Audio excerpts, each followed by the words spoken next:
tested. When it comes to tablets, the importance of a smooth and responsive user interface can't be overstated. It's part of the reason why Apple's iPad is so immediately accessible, while Android tablets like the Samsung Galaxy Tab and Motorola Xoom feel awkward to first-time users. Fortunately, this is something that the BlackBerry PlayBook gets right.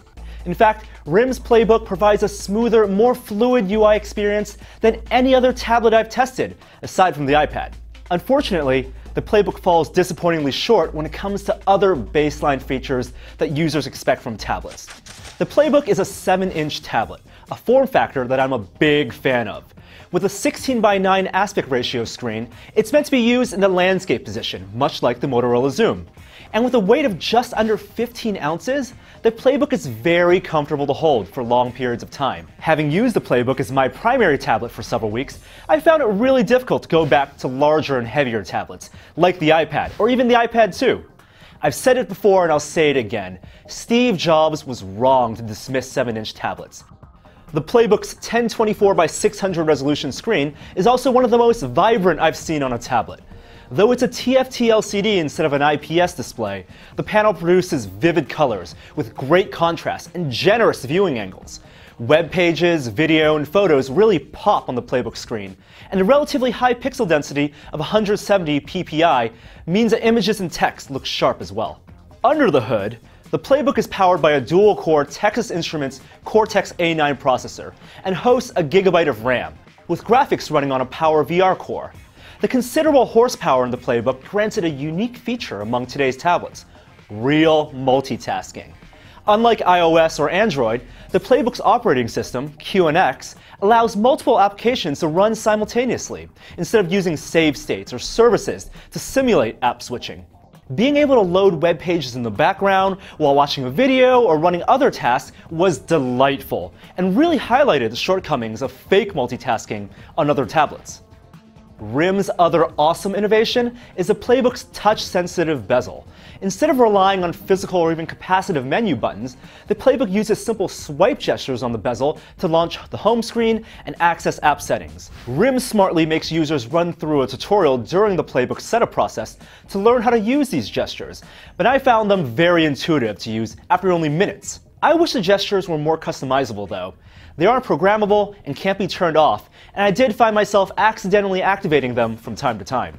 It's unfortunate then that despite these welcome innovations RIM has brought to the tablet table, the BlackBerry PlayBook is more notable for its omissions. The PlayBook shipped without any native email, calendar, or contacts applications, forcing you to use web services in their stead, at least until promised updates hit this summer. That's plain unacceptable. The only consolation that RIM offers is a BlackBerry Bridge app that lets you access email and calendar features when the PlayBook is tethered to a BlackBerry phone. Though that app isn't even available for AT&T customers. We weren't able to test BlackBerry Bridge because, frankly, we don't know anyone in our office who still uses a BlackBerry as their phone. Without these essential apps, the browser is even more important on the PlayBook than on any other tablet. The good news is that the PlayBook's browser is one of the smoothest and most functional I've tested on a tablet. Even though its SunSpider score couldn't match Safari on the iPad 2, the PlayBook's browser loaded pages quickly and was very responsive to scrolling and pinch zooming. Additionally, it's the first mobile browser that ran Flash video without a hitch, even when it came to streaming live high-def video on sites like Justin TV. While performance is good, the PlayBook's browser lacks features I've come to expect on some tablets, like over-the-air bookmark syncing. I also experience occasional browser crashes when I had too many tabs open, and I'm perplexed by the decision not to let users switch between browser tabs using the touch bezel. That seemed like a no-brainer. The bundled media apps on the PlayBook are serviceable, but not too fancy.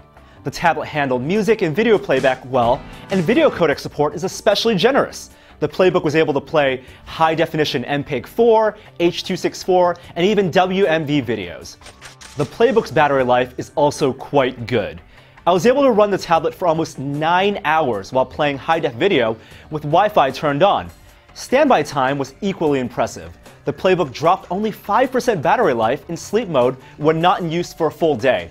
Of course, you can chalk that impressive standby life up to the PlayBook not having any push notifications from email or appointments. Recent OS patches have added a native YouTube player, Bing Maps, and voice recorder apps, all of which work well.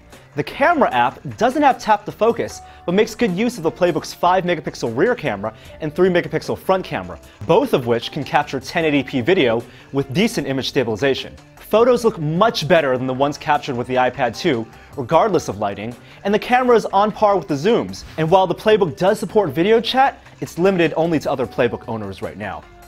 But aside from native apps, the third-party app landscape is pretty dismal. Apps that I've come to expect from new tablets, such as Pandora, Twitter, and Yelp, are nowhere to be found.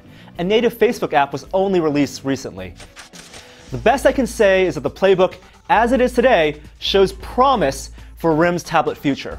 But promise alone can't justify the PlayBook's $500 price tag, and that's just for the base 16GB Wi-Fi model. It does, however, merit revisiting the PlayBook later this year, when RIM's device and platform might actually be ready for prime time. For Tested, I'm Norm. See you guys next time.